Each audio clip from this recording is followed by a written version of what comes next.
अस्सलाम वालेकुम class 4th year.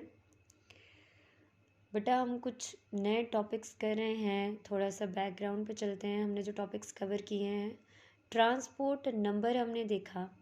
Transport number को अगर आसान लफ्ज़ों में मैं आपको बताऊं तो एक्चुअली में कैटाइन कितना करंट लेके जाएगा या एनाइन कितना करंट लेके जाएगा, वो ट्रांसपोर्ट नंबर ऑफ कैटाइन या ट्रांसपोर्ट नंबर ऑफ एनाइन होगा। ठीक है, तो ये सिंपल सा ट्रांसपोर्ट नंबर है, क्योंकि जो टोटल कंडक्शन है वो कैटाइन और एनाइन दोनों कर रहे हैं, लेकिन एक कैटाइन या एक एनाइन, एक तरह का आइन कितनी कंडक्शन कर रहा है, दैट इज़ ट्रांसपोर्ट नंबर। उसके बाद हमने हिटॉफ्स रूल देखा था। हिटॉफ्स रूल ने क्या कहा, इसी रूल को हमने आगे लेके चलना है, तो इस चीज़ को जहन में रखें। हिटॉफ रूल ने ये कहा कि अगर आप इलेक्ट्रोलाइट ले रहे हैं, इलेक्ट्रोड्स लगा रहे हैं उसके अंदर, तो इलेक्ट्रोड के ऊपर आसपास यहाँ पर इलेक्ट्रोलाइट मौजूद होगा। अब क्योंकि इस इलेक्ट्रोलाइट में पॉजिटिव नेगेटिव दोनों आइंस हैं, तो एक आइन ने इसी के ऊपर डिपॉजिट होना है और दूसरे ने भाग के इसके पास जाना है। तो अगर इससे दूर जाने वाले आइन की इससे दूर जाने वाले आइन की स्पीड ज़्यादा होगी, तो इस इलेक्ट्रोड के आसपास इलेक्ट्रोलाइट की कंसंट्रेशन कम हो जाएगी, क्योंकि ये भाग जाएगा ना इधर। जब ये इधर चला जाएगा तो यहाँ पे इसकी अमाउंट कम हो जाएगी, तो इलेक्ट्रोलाइट की ओवरऑल कंसंट्रेशन यहाँ पर कम हो जाएगी। और इस लॉ को समझने के लिए हमने एक सिचुएशन 1 ली जिसके अंदर दोनों आइंस की स्पीड सेम थी, और फिर हमने सिचुएशन 2 ली जिसमें हमने ये सपोज किया था कि कैटाइन की स्पीड 3 टाइम्स ज़्यादा है एज़ कम्पेयर टू एनाइन।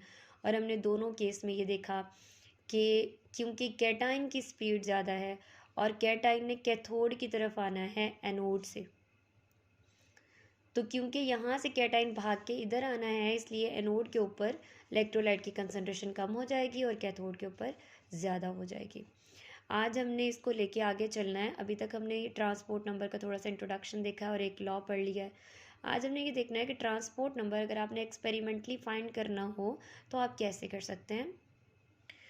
दो तरीके हैं ट्रांसपोर्ट नंबर को फाइंड करने के, एक आपके पास है हिटॉफ मेथड और दूसरा है मूविंग बाउंड्री मेथड। आज हम हिटॉफ मेथड करेंगे। सिर्फ ये जो सारी इन्फॉर्मेशन लिखी हुई है ये आप पढ़ेंगे, हम आगे फिगर से इसको देख लेते हैं। जी देख लीजिए, क्योंकि एकदम से फिगर देख रहे हैं तो कंफ्यूज कर देगी, क्योंकि जब हम बोर्ड पे बना रहे होते हैं तब तो हम आहिस्ता आहिस्ता बनाते जाते हैं, स्टूडेंट्स को क्लियरली बात समझ में आ जाती है, लेकिन ये पूरी बनी हुई है, इसको थोड़ा सा गौर से देखेंगे तो कोई बहुत मुश्किल नहीं है।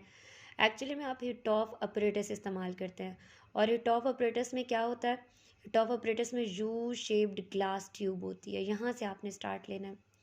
यू शेप्ड ग्लास ट्यूब के साथ एक तरफ कैथोड लिम्ब अटैच है और दूसरी तरफ एनोड लिम्ब अटैच है। ये भी ग्लास ट्यूब्स होंगी जिनके अंदर कैथोड और एनोड लगे हुए होंगे। ठीक है, इस यू शेप्ड ग्लास ट्यूब के को बंद करने के लिए यहाँ पे स्टॉप कॉक्स लगे हुए हैं S1 एंड S2। ठीक है जी, और यहाँ पे आपने लगा दिया एनोड, और एनोड है आपके पास सिल्वर का। यहाँ पर आपने लगा दिया कैथोड, और कैथोड है आपके पास प्लैटिनम का। इसके बाद आपने इनके साथ लगा दी है बैटरी, और बैटरी के अलावा यहाँ पर आपने सिल्वर वोल्ट मीटर लगाया हुआ है इन सीरीज़, क्योंकि चांसेस हैं कि आप लोगों के पेपर MCQs टाइप होंगे, तो ये जो छोटे छोटे से वर्ड्स हैं ये आपको ध्यान से पढ़ने हैं। जब हम थ्योरेटिकली लिख रहे होते हैं तो इतनी ज़्यादा इंपॉर्टेंस नहीं होती इनकी, लेकिन अगर आप ऑब्जेक्टिव वाइज तैयार कर रहे हैं आपने करना है, क्योंकि कुछ पता नहीं है MCQ टाइप ही पेपर हो जाए। तो फिर ये बात याद रखें कि ये जो सिल्वर वोल्ट मीटर हम लगा रहे हैं ये सीरीज़ में लगा हुआ है। अब आपने करना क्या है, आपने ये पूरा अपरेटस असेंबल करने के बाद हिटॉफ अपरेटस यहाँ पर एक बैटरी लगा देनी है, और बैटरी में से करंट पास होगा 0.01 एम्पियर, और बैटरी लगाकर इसको 2 से 3 घंटे के लिए रख दें। सॉरी बेटा, मैं यहाँ पे ये बताना भूल गई कि आपने इन तीनों जगह पर जो इलेक्ट्रोलाइट लिया है वो आपने लिया है सिल्वर नाइट्रेट का सोल्यूशन। यहाँ पर भी ये सारा सिल्वर नाइट्रेट है, यहाँ पर भी सारा सिल्वर नाइट्रेट है, और यहाँ पर भी सिल्वर नाइट्रेट है, और यहाँ पर भी सिल्वर नाइट्रेट है। ये अभी आपके पास ओपन है, मतलब चीज़ें इधर से उधर मूव कर सकती हैं। अब आपने करंट स्टार्ट कर दिया, बैटरी लगा दी, 3 घंटे के लिए इसको चलने दें पूरे प्रोसेस को, और 3 घंटे के बाद S1 को भी बंद कर दें और S2 को भी बंद कर दें। अच्छा, जब आपने बैटरी लगाई हुई थी तो उस दौरान में होगा क्या? सिंपल सा हमारा रूल है, कैटाइन कैथोड की तरफ जा रहे होंगे और एनाइन एनोड की तरफ जा रहे होंगे, क्योंकि ये सारा कनेक्शन ओपन है, हर जगह चीज़ें मूव कर सकती हैं। तो यहाँ से जो सिल्वर नाइट्रेट में कैटाइन सिल्वर है, सिल्वर यहाँ से मूव करेगा और किधर आ जाएगा, यहाँ पर कैथोड लिम्ब में।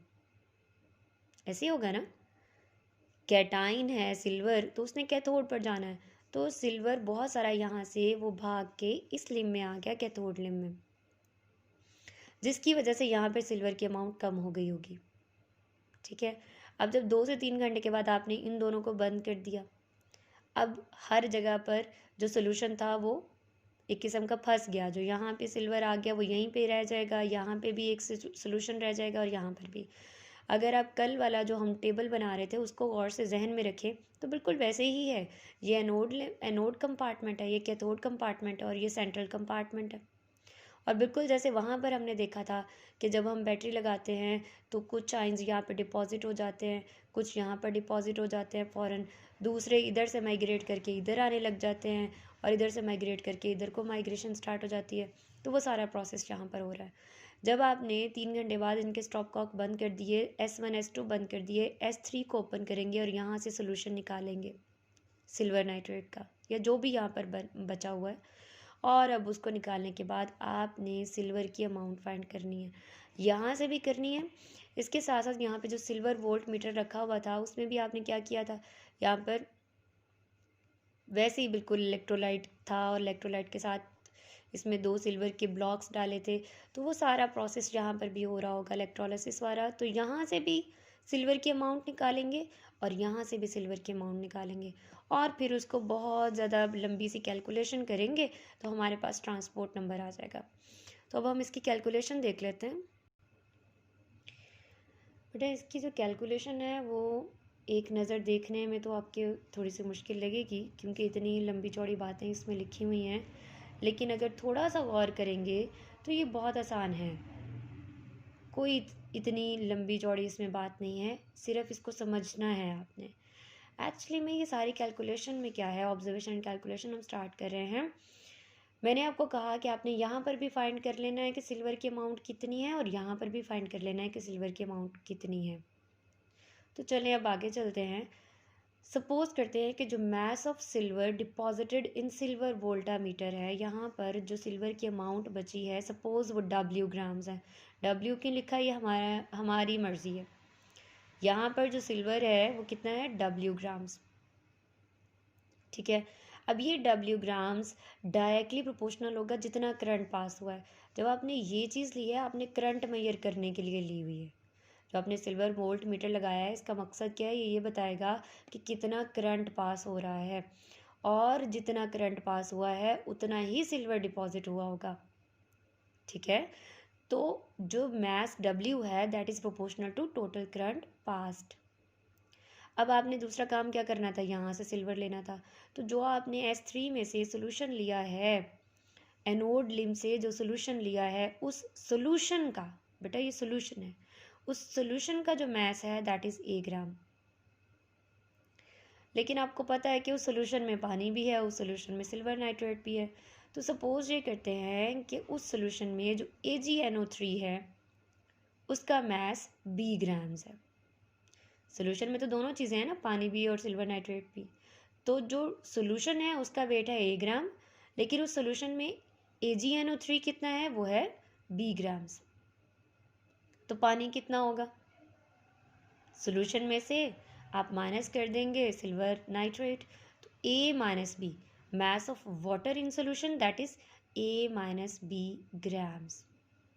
ठीक है, आगे क्या है जी, वही कहता है कि the mass of AgNO3 associated with A minus B grams of water before electrolysis it is equal to C gram. मतलब क्या है, ये जो A माइनस बी ग्राम है ये तो इलेक्ट्रोलिसिस के बाद आया है, ऐसे ही है ना। इलेक्ट्रोलिसिस के बाद आपने यहाँ से सोल्यूशन निकाला जिसका वेट था A ग्राम और उसमें सिल्वर नाइट्रेट कितना था, B ग्राम। अगर इलेक्ट्रोलिसिस से पहले देखें तो जो मैस ऑफ AgNO3 था, suppose it was C grams. ये कैपिटल सी है, ठीक है, ये कैपिटल सी है। अब अगर आपसे ये पूछा जाए कि AgNO3 के मास में कितना फ़र्क आया है आफ्टर इलेक्ट्रोलिसिस, इलेक्ट्रोलिसिस से पहले कंसंट्रेशन है C और इलेक्ट्रोलिसिस के बाद कंसंट्रेशन है B, तो जो चेंज आया है, जो इंक्रीज़ हुआ है AgNO3 का मास, वो आपके पास क्या आएगा, B minus C grams. Increase in mass of AgNO3 around anode after electrolysis, तो पहले था C और बाद में हो गया B, तो B माइनस C इंक्रीज को शो करेगा। फॉर्मूला वेट AgNO3 का होता है 170, ठीक है। और अगर आप 170 AgNO3 लेते हैं 1 मोल, तो उसमें Ag कितना होगा 108। बेटा ये इनके एटॉमिक वेट्स हैं, अगर किसी को क्लियर ना हो तो बाद में पूछ सकता है। 170 ग्राम ऑफ AgNO3 है, उसमें 108 ग्राम Ag है। अगर 1 ग्राम AgNO3 हो तो आप 170 को नीचे ला के डिवाइड कर देंगे, और आपके पास कितने ग्राम्स हैं AgNO3 के, B माइनस C ग्राम्स। आपके पास आ जाएगा जी 108 over 170 into B minus C, इसको आप सपोज कर रहे हैं इट इज़ X ग्राम। तो इसका मतलब क्या हुआ कि जो सिल्वर की अमाउंट ज़्यादा हुई है वो आपके पास इलेक्ट्रोलिसिस के बाद दैट इज़ X ग्राम, ठीक है। अब बेटा यहाँ पे थोड़ा सा क्रिटिकल सा पॉइंट है, और वो पॉइंट ये है कि हम ये जानते हैं कि जब इलेक्ट्रोलिसिस स्टार्ट हुई तो सिल्वर आइंस एनोड से मूव करके कैथोड की तरफ आ गए, जिसकी वजह से सिल्वर आइंस की कंसंट्रेशन एनोड के पास कम हो गई और कैथोड की तरफ ज़्यादा हो गई। सपोज करते हैं कि सिल्वर आइंस ने मूव नहीं किया, तो सिल्वर आइंस एनोड लिम में कितने होने चाहिए थे, उतने ही जितने के सिल्वर वोल्टामीटर में मौजूद हैं। जितने सिल्वर वोल्टामीटर में डिपॉजिट हुए थे जो कि W थे, उतने ही एनोड लिम में होने चाहिए थे। लेकिन तो फिर Ag की अमाउंट कितनी होनी चाहिए थी, W। लेकिन हुआ क्या है, हुआ ये है कि Ag आइंस तो मूव कर गए हैं कैथोड की तरफ, जिसकी वजह से Ag आइंस की अमाउंट में फ़र्क आ गया। और कितना फ़र्क आया है, X ग्राम्स, ठीक है। तो डिक्रीज कितना आएगा, W माइनस X, ठीक है। And this decrease will be proportional to speed of Ag ions. कितने डिक्रीज होंगे, जितनी ज़्यादा स्पीड होगी। अगर स्पीड ज़्यादा है तो एनोड में Ag भी उतने ही कम हो जाएंगे। जो ट्रांसपोर्ट नंबर फाइंड करते हैं उसका फार्मूला क्या होता है, fall in concentration around anode over total current past. तो कंसंट्रेशन कितनी कम हुई है, W माइनस एक्स, और टोटल करंट कितना पास हुआ था, W।